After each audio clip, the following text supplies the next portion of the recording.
Welcome to the Sports Card Lessons Podcast. I'm your host, Big Ken. Whether you're watching on YouTube or listening on a streaming service, please like, subscribe, and hit that notification bell. You'll be notified whenever I drop any new content. Welcome. Thanks for being here. I could say happy hump day, but it is Wednesday today, but I think I'm dropping this tomorrow. I'm going to give you another day. I dropped Monday's episode late, so I thought I'd give you another day to catch up on that before I drop this one. But I'm still going to say happy hump day. I like that. So much happening in the hobby right now. I thought I'd start today just talking about some of these current hobby happenings.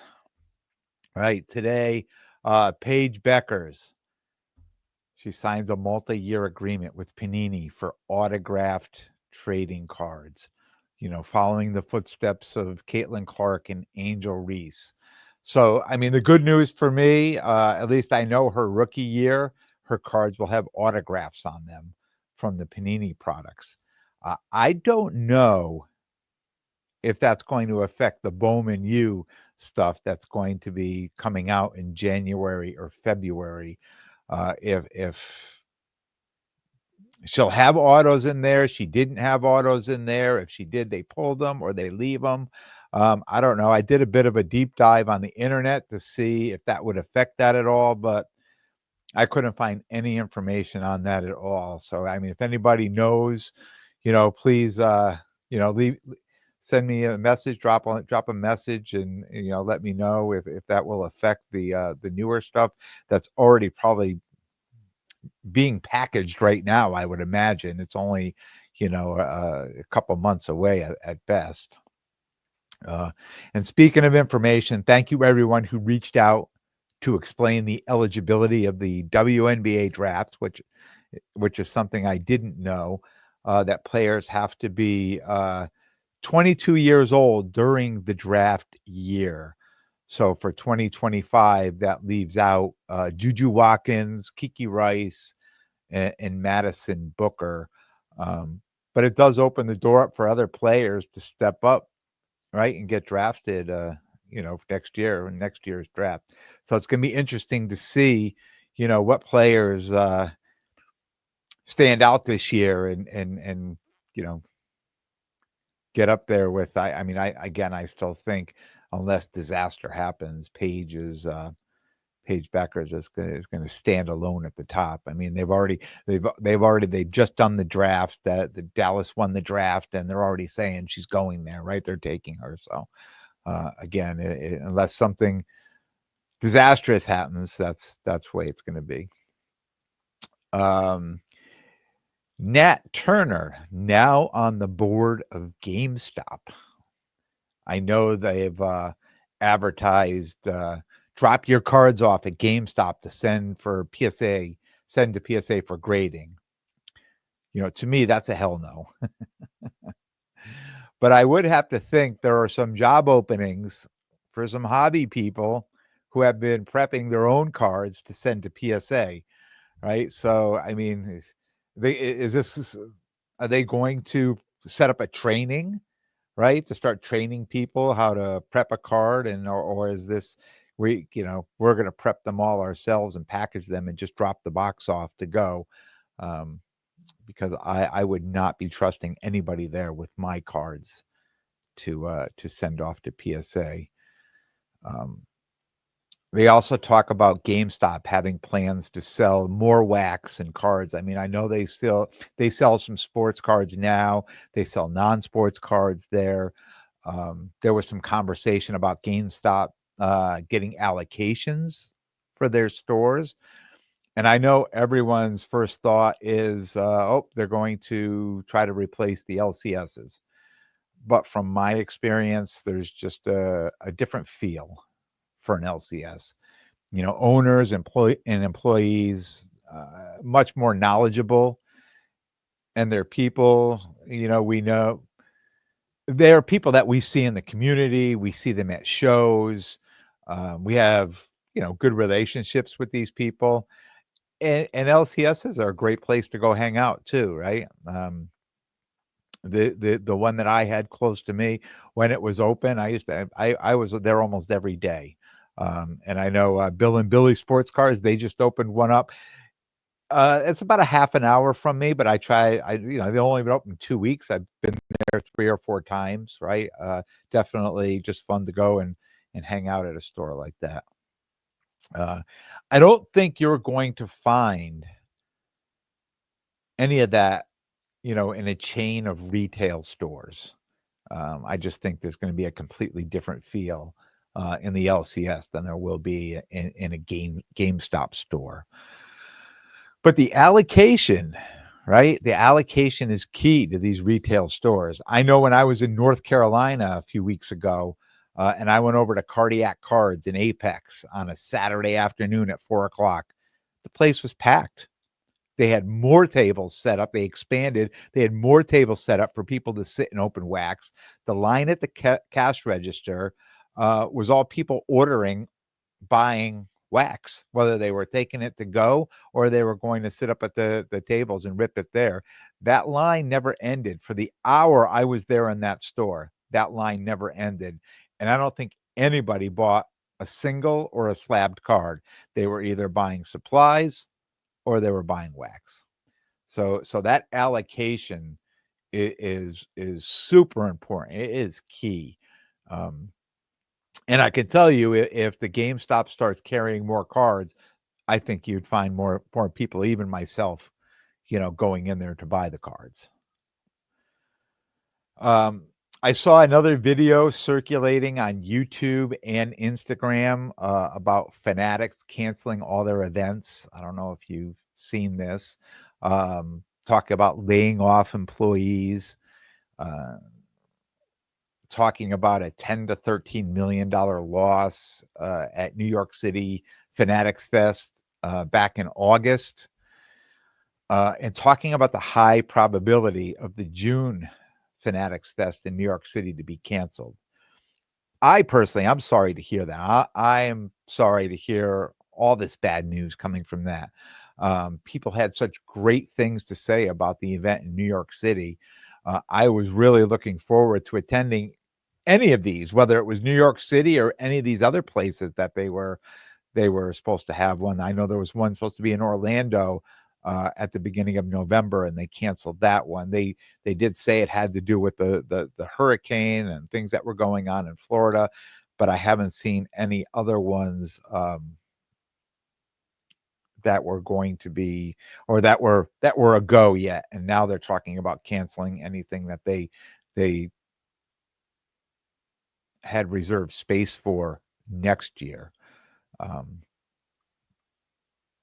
So I'm just going to sit back and we'll see what happens at this point. But again, I was hoping I was going to get to go to one of these before they cancel them. And who knows, maybe they're going to come up with a different idea or something different. I mean, where else can you go? And we saw all the videos where you could just be walking around and at an event and just run into stars that were just out walking around. I'm sorry I missed the one in New York City, but hopefully it'll be another chance to see one. Another story going around, I'm sure you've all heard, the Paul Skenes 1-of-1 debut patch, right? All the different offers if you pull that card, or you want to trade it for 30 years of behind home plate tickets, and another one, you get to hang out with Livy Dunn. I can't imagine anybody accepting any of those. I mean, honestly, it's fun to see the offers come out and what they'll do, but I don't do anything with baseball.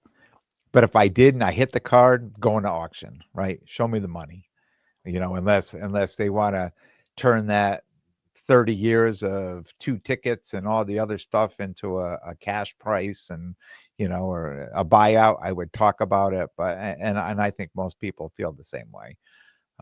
I don't think all this stuff is going to attract somebody to exchange the card for that. I have a 52 card order out at PSA. I sent that back October 17th. I think I talked about this before. Interestingly enough, I shared notes with Bug Cards because he had sent an order out, and both our orders arrived at PSA the same day on October 17th. He's already got his order back, and mine has just made it to grading. So I pull up, and like we always do, to make sure when, after they do the research of the card, and then it makes it to grading, they list what it is, and you just want to go through and make sure that it's all correct. And 3 of the cards in the order are stamped no info, no grade, no charge, and all 3 came from the same set. They're all from the 2000 Connecticut Husky women's basketball card set.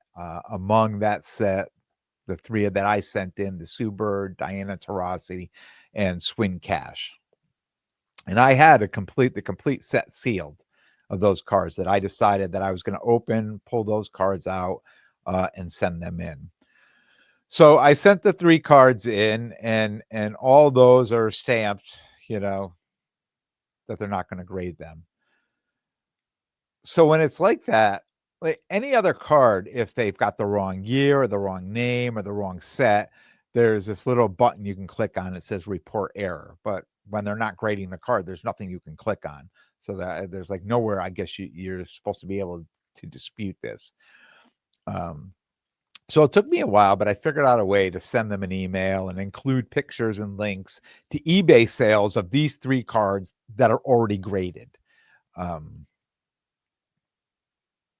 Thinking to myself, they can't be that bad, right? I mean, I know I'm always talking down about these guys, but I'm sending them all my business, right? I mean, I've got orders going out every month, 20, 30, 50. I just sent a 62 card today. I dropped at the post office and sent to them 62 card. So as much as I like, they're really the only game in town right now. So as much as I'm always getting on them, I'm thinking to myself, they can't be that bad. I mean, somebody in that department can't be that bad to know that these cards, they were already graded, right? But I went through, I created this email, I took photos of those screenshots of those cards that were already graded, and I links to eBay, and I sent that all off.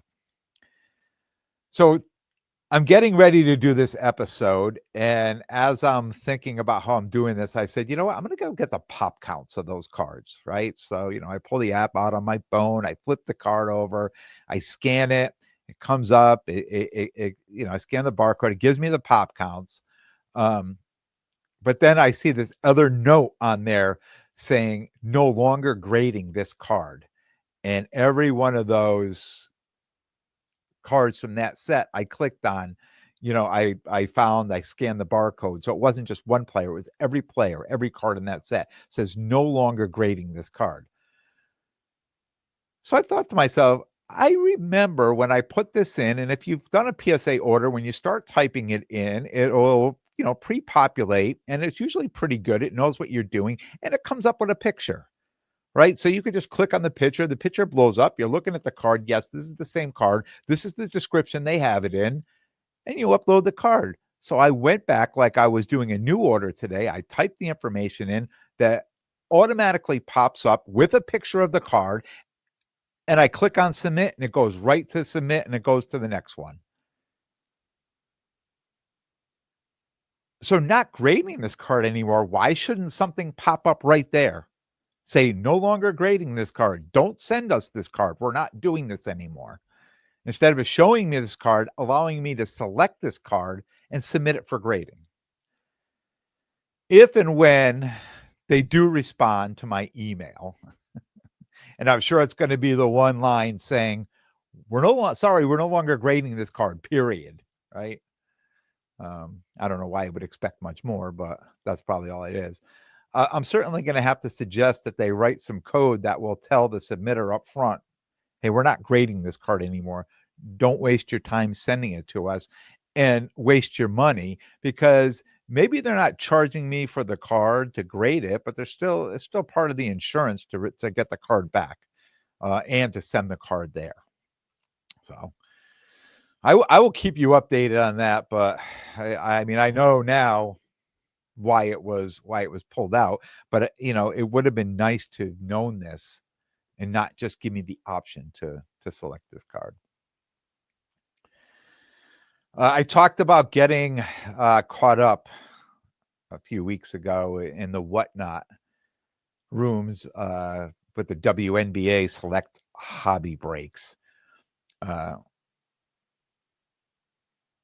Spent a decent amount of money, and even though I have a whole box of cards that I'll be selling this weekend, or start selling this weekend at Mohegan. They're all numbered, they're all colored, there's autograph. I mean, they're great cards. It's still never going to cover the cost of what it cost me to buy these. Completely understand it. I know the risk getting into that. But on a brighter note, now that the blaster boxes are out at my local Targets, as I say, Targets is plural, I've gone and picked some up. And now I pulled my biggest hits from WNBA Select, not hitting them on the not hitting them in the breaks and the hobby boxes, but my local Target store buying blaster boxes. I've pulled 7 base Caitlin Clarks. Not a big deal, but still, at least I'm getting Caitlin Clarks, right? 2 silver prism Caitlin Clarks, 1 courtside prism Caitlin Clark. This is probably the biggest Caitlin Clark I've pulled out of Select or received out of Select. A purple cracked ice. I'm going to hold that up if you're on YouTube. Number to 149. And this, according to the box, ultra rare Tiger Prism of an Indiana Fever player. I wish it was Caitlin, but it wasn't. I was sweating this because I saw the Fever on the back, and I knew it was the Tiger Prism. And I'll hold that up. It's Tamika Cashing, which is the ultra rare. I guess the case hit, but I've talked to people that are opening up cases of this stuff and are not getting case hits. So I'm not sure what the ratio is, how many of these they're putting, or how many cases, 1 in 5 cases, 1 in 10. I have no idea, but lucky enough to pull one of those. So yeah, I mean, I'm sitting here thinking, boy, all that money I spent on the hobby stuff, and part of that 62 card order that I just sent the PSA today, I would say probably 30 plus of those cards are in there. So they're not terrible cards, and another 15 of them going, mostly the autos going to SGC. So it's not like I did bad or I did poorly. I just didn't, pull the cards or hit the teams with the cards. And I shouldn't even say hit the teams, right? So funny thing, like it's funny. I go in and I buy a spot and I'm super excited and they random it out and I end up with a team like the Atlanta Dream and I'm like, oh, come on, right?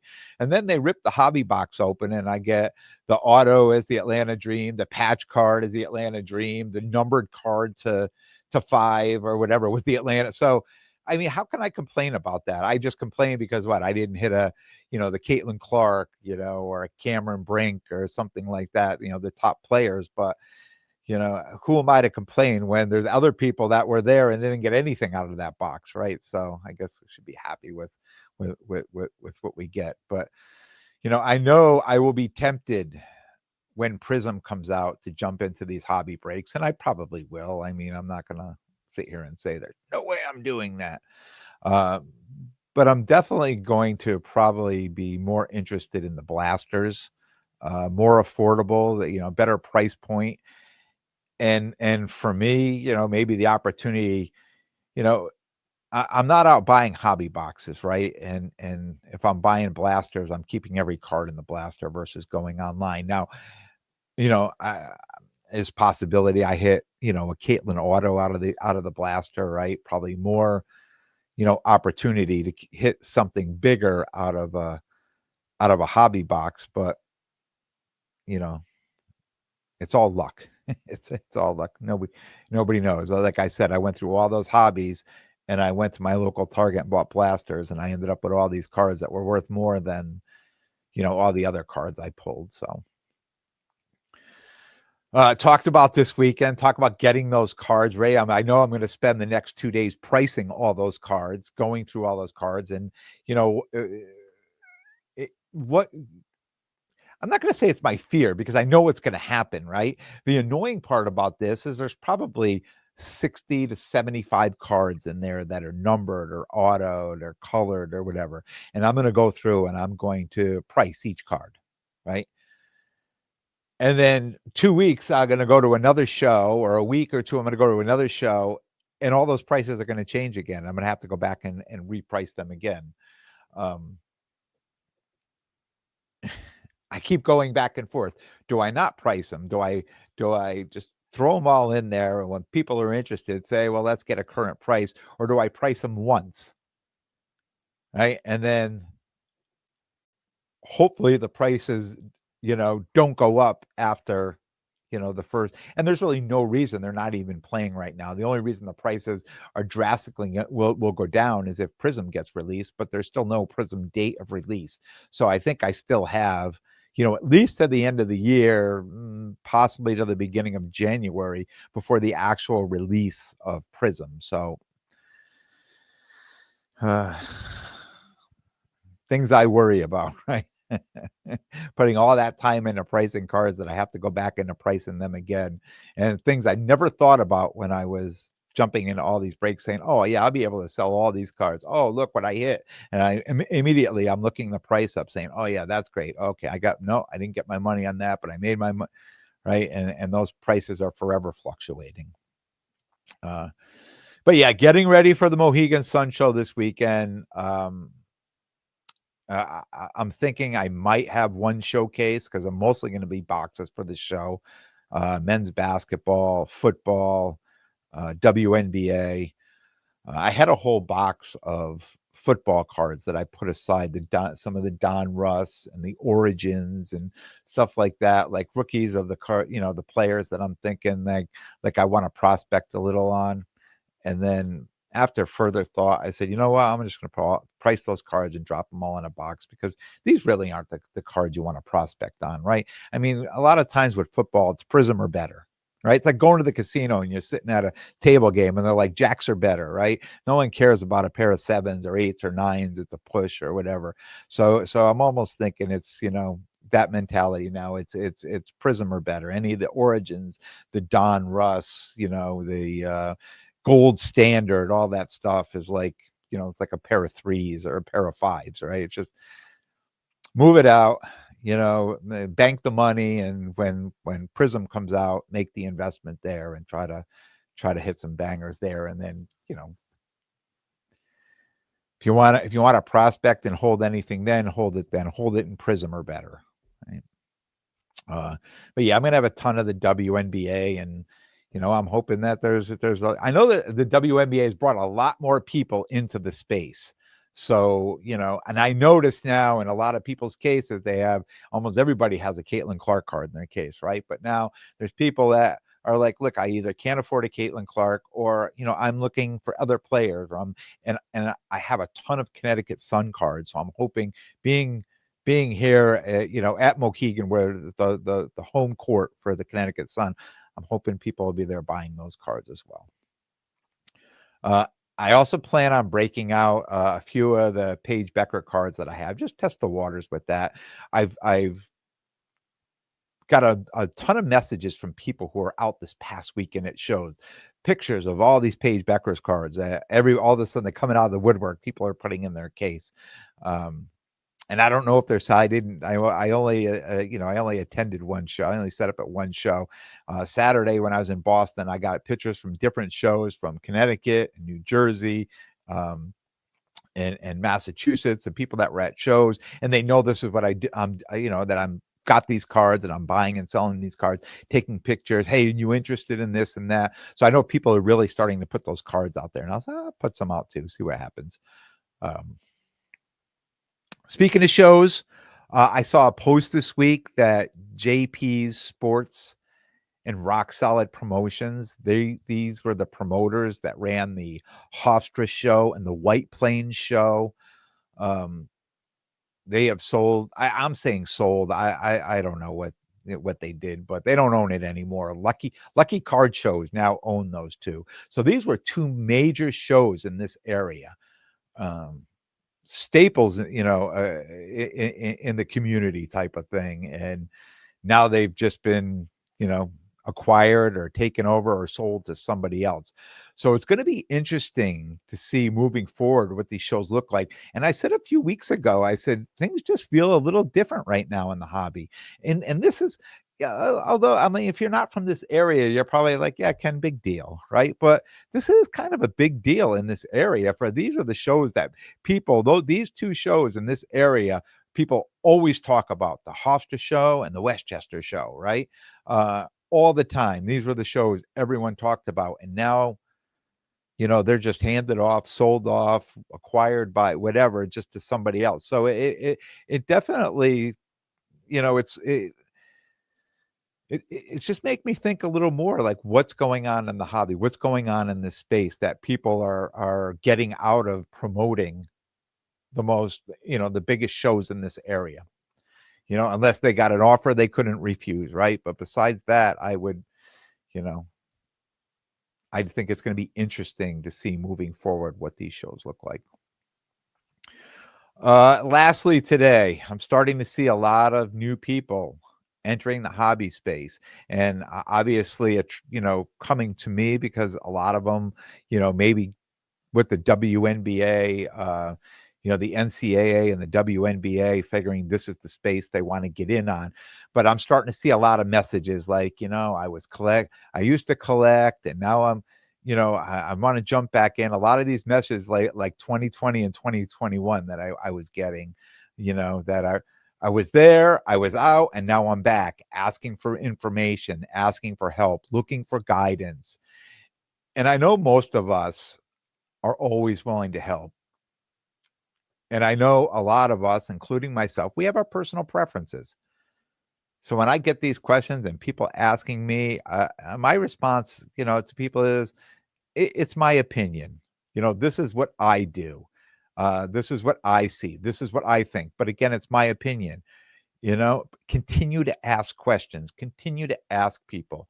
You're not going to get all your information you need from one person, but just continue to ask people. But I'm starting to hear cases of people just being taken advantage of, by some veterans in the hobby.